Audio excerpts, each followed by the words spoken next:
Good morning, students. Class 7. It is your first class of civics portion. Today I am going to discuss your civics portion, chapter 12, that is our constitution. So, the constitution, what is the constitution? The constitution is a document that lays down the political values of a country, the rules for the government, and the rights of the citizen. It is the supreme law of the land. The British governed the country before independence according to rules that were similar to the rules followed in Britain. As early as 1938, the need for a constitution for free India was felt. Pandit Nehru proposed that the Indian constitution should be framed without interference from outside. He proposed that a body be created on the basis of universal adult franchises to undertake this task. The constitution was drafted by the Constituent Assembly, a body that was indirectly elected and represented the people of the different religious and social classes. The Constituent Assembly meet for the first time on 9 December 1946. The chairman of the Constituent Assembly was Dr. Rajendra Prasad. A drafting committee of 8 members was set up to study the constitutions of different countries and consider how to deal with the cultural, linguistic, and religious diversity of India. Dr. B.R. Ambedkar was the chairman of the drafting committee. It took nearly 3 years to complete the draft constitution, and the new constitution came into effect on 26 January 1950.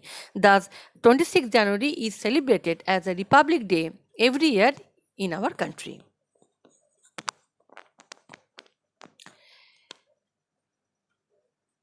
The Indian Constitution is the longest constitution in the world. It consists of the preamble, 22 parts, 448 articles, and 12 schedules. The Constitution also contains provisions by which it can be amended. The Indian Constitution is one of the most frequently amended constitution, thus it is constantly growing and adapting to the needs of the time. Our constitution has often been called a bag of borrowings. It has drawn from the constitutions of many countries. The concept of the 5-year plans was taken from the USSR. The directive principles, socio-economic rights were taken from Ireland. The ideals of liberty, equality, and fraternity were also taken from the French Revolution. The preamble of our Constitution was inspired by the preamble to the Constitution of the United States of America, which also starts with a pupil. And finally, the fundamental rights recognized by our Constitution have been adopted again from the American Constitution. So,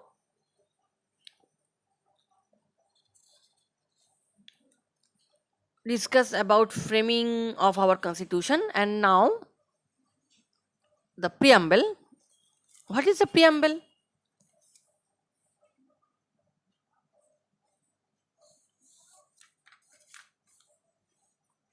Preamble is not enforceable by law.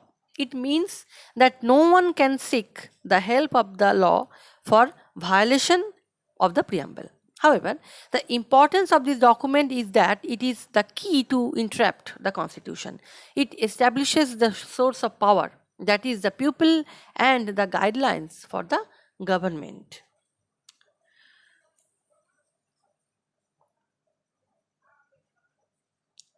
What is the nature of our set? That is sovereign. Sovereign means that India is an independent country and it is not under the control of any external or internal power. socialist. The word was added to the preamble in 1976 by the 42 Amendment Act. Its main purpose is to end inequality of income and status. Okay. Uh, there should be social economic equality, and no one can be discriminated against on the basis of caste, creed or gender. It ensures equal rights for everyone to earn their livelihood. Secular, the government cannot favor any one religion. Through India is a Hindu majority country, people are free to follow other religions also if they choose to do so. Democratic, the government comprises leaders elected by the people. Each person from any region or constituency who is above the 18 years age has the right to vote for the representatives to the government. The government is for the people, elected by the people, and looks after the well-being of the people. Okay, and also republic. The head of the government is an elected president. This post is not hereditary, and the president is elected for a fixed period of 5 years. India became republic in 1950. The preamble set down clear objectives for the government of the country. The primary aim of the government is to enforce and establish justice, liberty, equality, and fraternity also. There should be no discrimination on the grounds of caste, race, gender, or religion. No discrimination on grounds of economic status, and all citizens above the age of 18 years have the right to vote for their representatives in the government.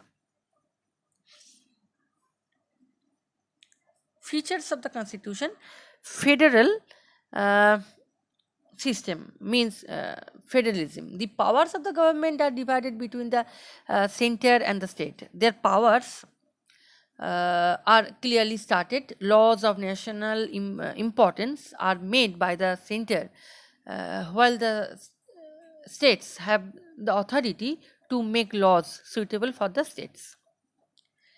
Parliamentary system, parliamentary form of government. The representative of the parliament are elected by the people. The real power uh, rates with the executive, and the executive is answerable to the legislature. The prime minister is the real head of the nation, while the president is the uh, ceremonial head. What are the organs of the governing body? They are the legislative assembly, the executive branch, and the judicial branch. The legislative assembly uh, which is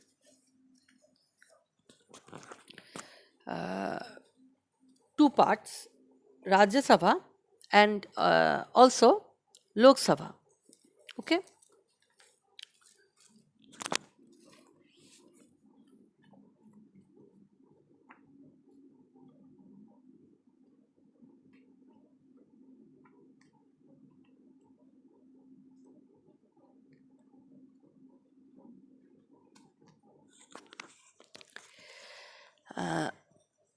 The legislative assembly is the lower houses called the Rajya Sabha, and upper house is the Council of States. The Rajya Sabha has 250 members. Uh, members of Rajya Sabha are indirectly elected by the members of the state legislative. Fixed elections are held for 1/3 of the seats after every 2 years. Each member has a term of 6 years. And the Lok Sabha is the lower house. It is called the House of the People. Lok Sabha is more powerful than Rajya Sabha. Almost all its members are elected. Lok Sabha at present consisted of 545 members, including the speaker. 543 members are elected by the people, and 2 members of the Anglo-Indian community are nominated by the presidents. And executive branches consisted the president, the prime minister, and the council of the ministers. Okay. And judicial branch is consisted the Supreme Court and the Chief Justice of the Supreme Court and his associates. Okay. Fundamental rights. So, what is fundamental rights? According to the Constitution of India, all citizens enjoy certain fundamental rights.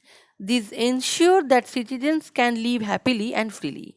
These rights are included in Part 3 of the Constitution. Fundamental rights cannot be taken away or changed easily.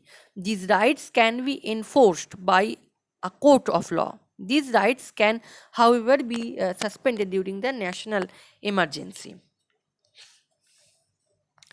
The six fundamental rights granted by the Constitution, they are rights to equality, right to freedom, right against exploitation, right to freedom of religion, cultural and educational rights, right to constitutional remedies, and also directive principle of the state policy.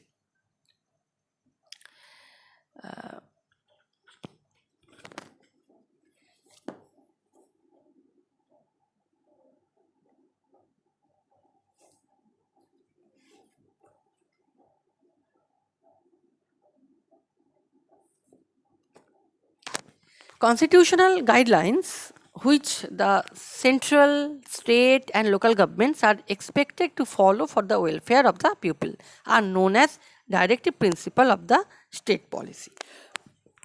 Directive principle are three categories: principles promoting economic equality, Gandhian principles promoting economic and social development, and lastly general principles.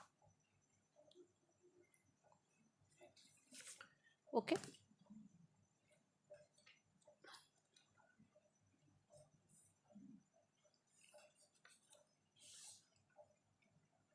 So what is